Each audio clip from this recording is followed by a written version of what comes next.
Hi, everybody. $100 million of sales knowledge in a few minutes. That's what we're going to get in this video.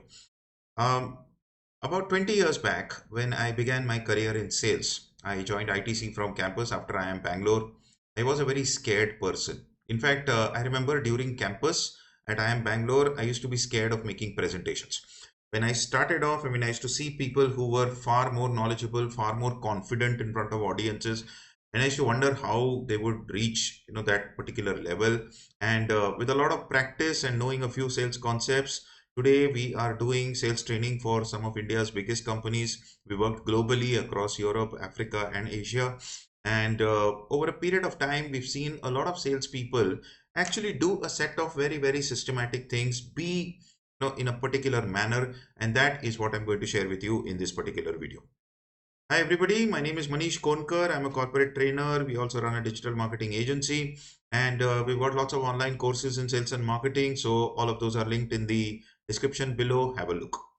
Let's begin. So the first thing that we want to talk about is belief in the product.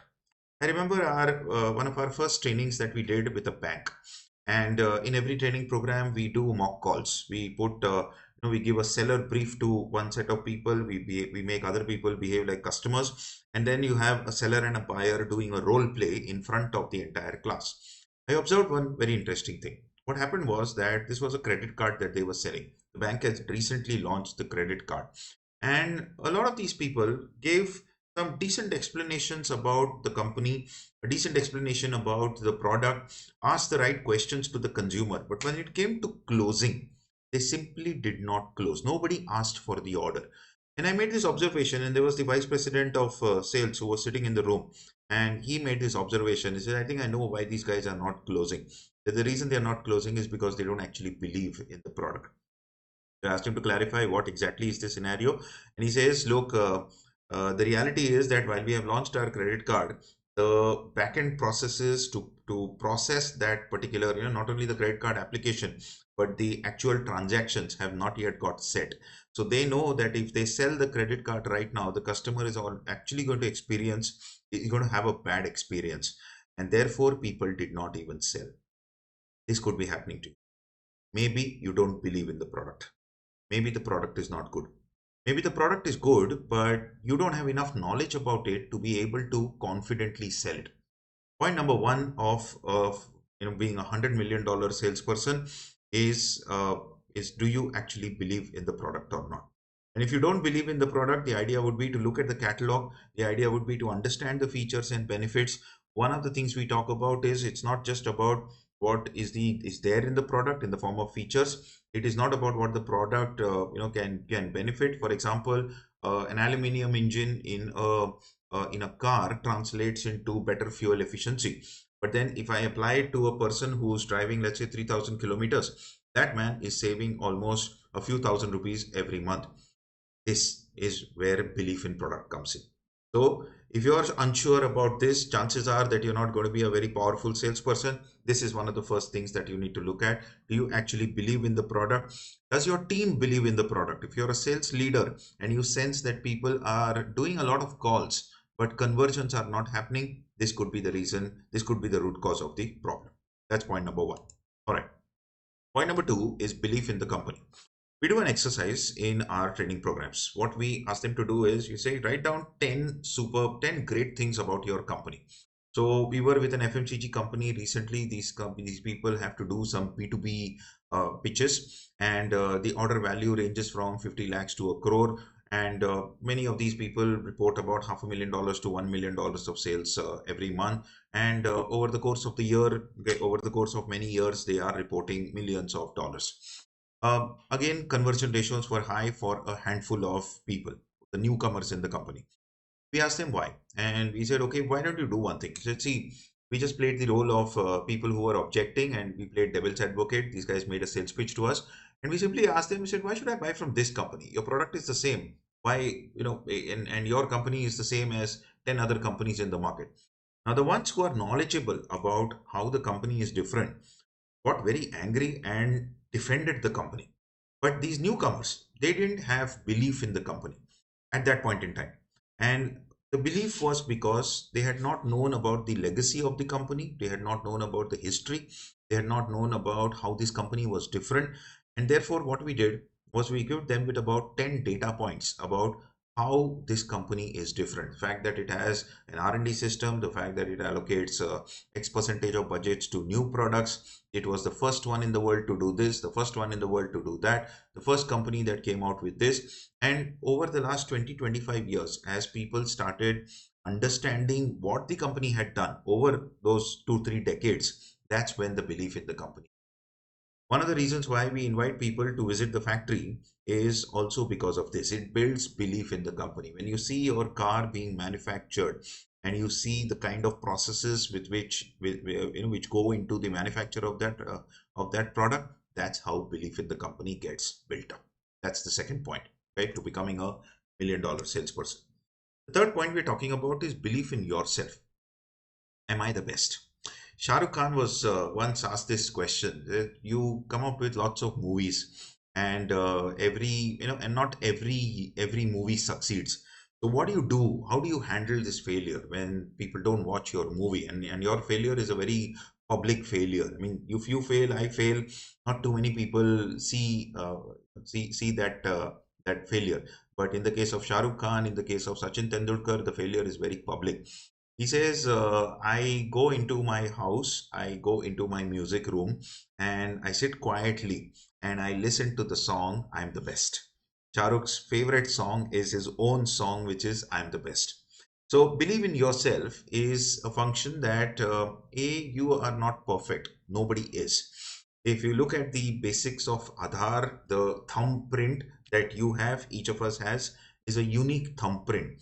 And nobody's career is an upward sloping graph all the time. It goes through ups and downs. But just because you're going through a particular down doesn't mean that you are bad. It just means that maybe your timing was wrong. It just means that maybe your skill set that you got to the table was not 100% okay. Maybe your product knowledge needs to be improved, but you are still good. Believe in yourself. That is the first basic point. In case you have a doubt about your belief, listen to the song I'm the Best multiple times. I also do that ever since I heard that Shahrukh does it. It was one of my favorite songs and continues to be. Believe in yourself, that's the third point. The fourth point is a mindset shift that we are talking about in sales, where most people are only selling products. I'll give an example. What do our friends in the insurance industry do? You would have got these telecallers who keep calling you up on your phone. And what they do is straight away go into the product. And what they talk about is that, sir, my company has launched this wonderful product. We have a new insurance plan. We have a new term plan that has come up. A car salesperson, we say, sir, there is a new car that our company has launched. Why don't you come over to the dealership and have a look at the car? What are they all selling? They are selling products. People don't buy products. You don't buy an iPhone for its service. You buy an iPhone because you identify with the brand. We sell a product which is a complex cabling system for an electrical company. And we asked the team to list down what are the features of the product, what are the corresponding benefits. So they gave a bunch of, that it has some great technology that goes into it, which results in a power loss, which results in what? So we keep asking, so what, so what, so what? And eventually it comes out that this product, this cabling system saves installation time. Okay, because it saves time. Now what happens? Well, if I am putting up a new plant and my plant construction time is, let's say, 6 months, then because of this cabling solution, my plant construction time goes down by 15 days. Therefore, I am able to start my plant earlier. Therefore, I increase production. This is how we start getting into selling solutions versus selling products and services. When we sell products and services on the basis of features and benefits, what are we talking about? We're talking about what is there in the product. One of the best examples on this is Steve Jobs. And if you notice any mobile phone ad right now, and they talk about battery life, what do they talk about? 4,500 mAh, something. I don't even know what that means. Only a techie will understand what it is. When Steve Jobs launched the iPod many years back, what did he say? 10 hours of battery time. This is the difference between selling a product versus selling solutions. The solution is I have 10 hours of battery life. Um, People sell iPhones in the form of 56 GB, 64 GB RAM, or 128 GB storage space, or 256 GB storage space. Steve Jobs, when he sold the iPod, carry 5,000 songs in your pocket. This is what people are looking out for. I am not looking for 128 GB of storage space. That is a technical problem. I'm not looking to buy a 3.5 liter engine. Tesla, you see how it sells the Model 3, 0 to 100 in 3.4 seconds. What I want is speed. Speed is the solution that I'm looking out for, not features and benefits. So point number 4 to becoming a $1 million salesperson is to shift from selling products to selling solutions. Let's go to the next point. Um, you are not going to convert every sale that you make a pitch to. Every customer is not going to convert. We have this concept in Xerox, which was taught to us is, are you selling to a man, which is MAN, which means M stands for money, A stands for authority, N stands for need, which means sometimes you sell to people who don't have money. The budget itself is not there. Sometimes you sell to people who do not have the authority to buy. Maybe the vice president has the authority, you are talking to a deputy general manager on the other side. Sometimes they don't have a need for your product. You are selling a product which saves costs for the organization. The organization is not interested in saving costs. It wants speed. It wants, now we have this framework called cost, quality, quantity, and time. At any given point in time, an organization is either looking for saving costs or improving the quality of its processes, improving the scale at its processes, quantity, or saving time. Sometimes organizations will have two, three of those, but sometimes there is no need for your service, for your product. For example, I sell corporate training solutions, and my sometimes you find my customer has 25 people in the corporate training department at their end itself. They don't need me. So when a customer says no, it doesn't mean you are bad. It doesn't mean your product is bad. It simply maybe they don't have money. Now, if you call up a couple of months later, maybe they have allocated budgets. So a no today does not mean never. It simply means not now. If you change the way you are pitching, which means instead of pitching on that my products are lower in cost, you say they will save you time. That becomes a critical thing for an organization that is trying to improve its speed to market. So no does not mean never. It simply means not now, which means if you follow up a little more consistently, chances are a month or two later, 6 months later, the same customer who said no to you may actually become a yes. Sometimes you will find that people don't have authority, but when they ask for authority, they are given that extra authority. The last time you met, he didn't have that authority. Today, he has that authority. Sometimes if you ask him to connect you to a decision maker, he was initially saying no, but now that he has a belief in your product and services, now he's going ahead to the next point, and he's saying, okay, here is the decision maker that you should be talking to. Now the authority is in place. The need was not there earlier. The need is now there too. So no does not mean now, does not mean never. It only means not now. Come back to me a few weeks later, come back to me a few months later. My answer might be. Next point, prepare for objections. A lot of salespeople prepare on product knowledge. They prepare on how the solution is going to look like. They prepare on on talking to decision makers. What they many times don't prepare on is how to prepare for objections. Now, in our experience, we've seen two kinds of objections that salespeople are likely to experience. One are the finance related objections, which is simply everything that comes under the banner of your price is too high. How do you prepare for a price objection? So in our training modules, we have 9 different responses on how you should prepare for a sales objection. Have a look at some of the other videos over there. You will find it. Or as part of this playlist on sales, you will find one or more videos on the objection handling module.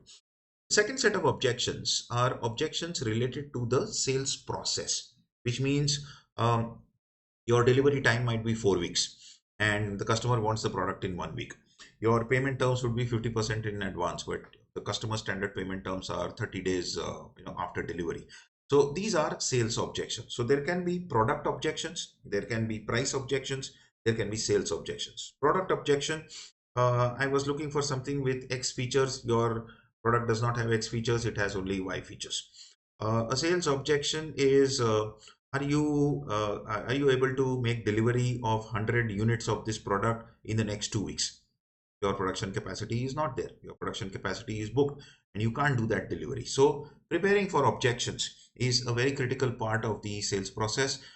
Make a list of the standard 10 or 20 objections that your customer is likely to come out with. Prepare scripted responses to each of those objections. Let's look at the next point. Fine. Practice 2 mock calls. One pharma company that we worked with, the manager has this habit. Every Monday morning, people will not go directly into the field. They will come for a training program in the office. 10 o'clock, they come into the office. 10 o'clock to 1 o'clock, they do mock calls on objections that they have received from the doctors in the previous 1 week. People share those objections. A response is prepared. A proper scripted response is prepared for each of those objections, and that's what is communicated across to the entire sales team.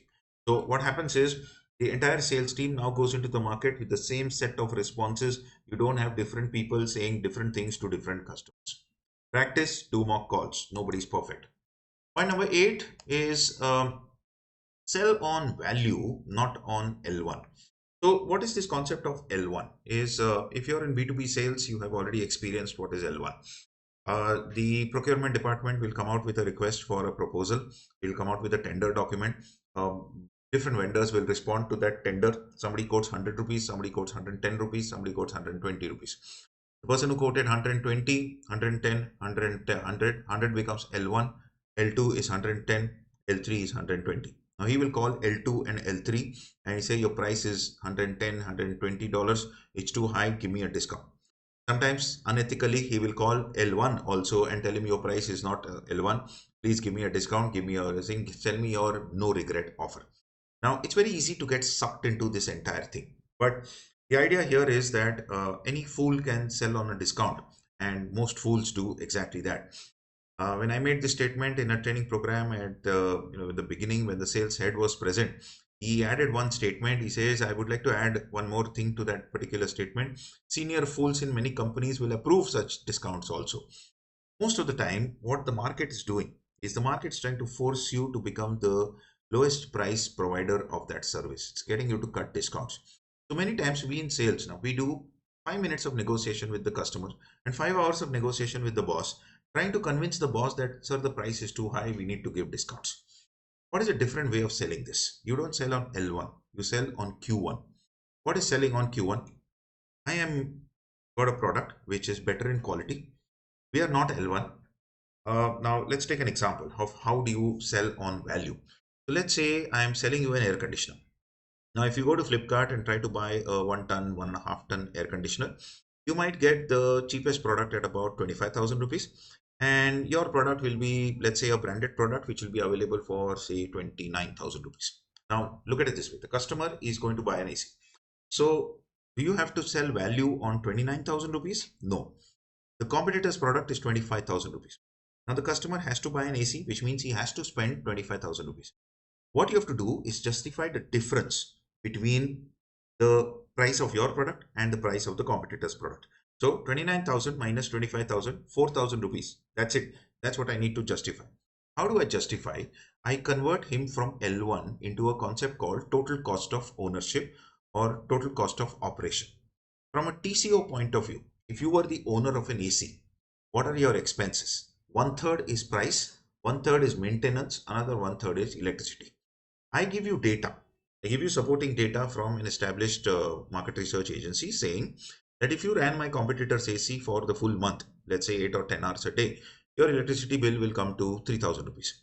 If you ran my AC for the full day, for 8 hours a day, the electricity bill will be 2,500 rupees. Why? Because my product is better, it has a better compressor, it uses better piping system, the construction technology is better, blah, blah, blah. You will talk about features and benefits. The customer will ask, so what? Yeah, you're asking me to pay 4,000 rupees and now you're saving me 500 rupees. I'm saving you 500 rupees per month. Over a 1 year time frame, I save you 6,000 rupees. How much extra investment am I asking you to make in my product? I'm asking you to make an investment of 4,000 rupees. Remember, I used the term investment. What is that different from price? Price, kam karo, reduce price. Rate, kam karo, reduce rate. Investment, no one talks about reducing. No one talks about reducing investment. What people talk about is, okay, I'm prepared to make the extra investment of 4,000 rupees. When you save 500 rupees per month in electricity bill, your payback period on that 4,000 rupees of investment is just 8 months. And assuming you're going to hold that AC over the next 80 months of your life, then 80 minus 82, in 72 months, you are now saving 500 rupees a month. Sounds like a very small number. What do we say? We call this puri, paratha, and rava dosa. So the puri is 500 rupees a month. Per year, you are saving 6,000 rupees. And over 72 months, which is 6 years, you are now saving how much? 6 into 6, 36,000 rupees. This is value selling. So any fool can sell on a discount. Most fools do exactly that. The idea is to sell on value. That's how we become a $1,000,000 salesperson. All right. Ninth point. Now, once you've done all this value selling and you've prepared the script, you've got 4 or 5 points on which your product is superior to the competition's product. And now you're communicating the value of each of those things to your customer, that this feature will save you so much, this feature will save you another thing. And the client still keeps on going back to, no, no, no, your price is too high, your price is too high. Pinch yourself, you are talking to the wrong person. Most important in value selling is to make sure that you're selling to the right bunch of individuals who appreciate value. There is a customer out there who buys on L1. If you are selling a value product, then that L1 customer is not for you. So the ninth important point in becoming a $100 million salesperson is to know when to stop selling. All right. Point number 10 is to follow up professionally. The idea is not to call. You use WhatsApp, you use email, you use a LinkedIn link that that you can send to customers. Send them an article that you have seen, and use a variety of follow-up techniques to follow up, perhaps once in a week, once in 10 days or so. That's how you stay in the memory. One of the other things you also talk about in B2B sales is that you are talking to multiple decision makers. There is a user, there is a technical buyer, there is a king, there is a commercial buyer, a procurement, purchase guy. Now, these are the four people who are involved in the decision making process. You can't talk to only one guy, you have to talk to each of the four guys. So, week one, you make a phone call to the commercial buyer, you send a message to the user. Week two, you make a phone call to the user, you send a message to the technical buyer. At the back end, what is happening? Each of these people is getting followed up once a week, but four of these people are getting together to form a decision, and there is a lot of follow up that is actually happening to that group of people. That's the concept of follow up professionally. Leads to more sales. It enables you to stay in the memory of your decision makers, and sooner or later, a big $1,000,000 contract comes along. You've reached till here. Thanks a lot. My name is Maneesh Konkar. Do remember to follow this channel and like this video. Share it with your sales team, and they'll get a lot of value out of it. And remember to check out our courses. We have a lot of wonderful courses on B2B and FMCG sales, and also negotiation skills. And yeah, if you have a team that needs input on all of these parameters, you know what to do. Okay, reach out to us. Thank you. I will see you in the next video. Thanks.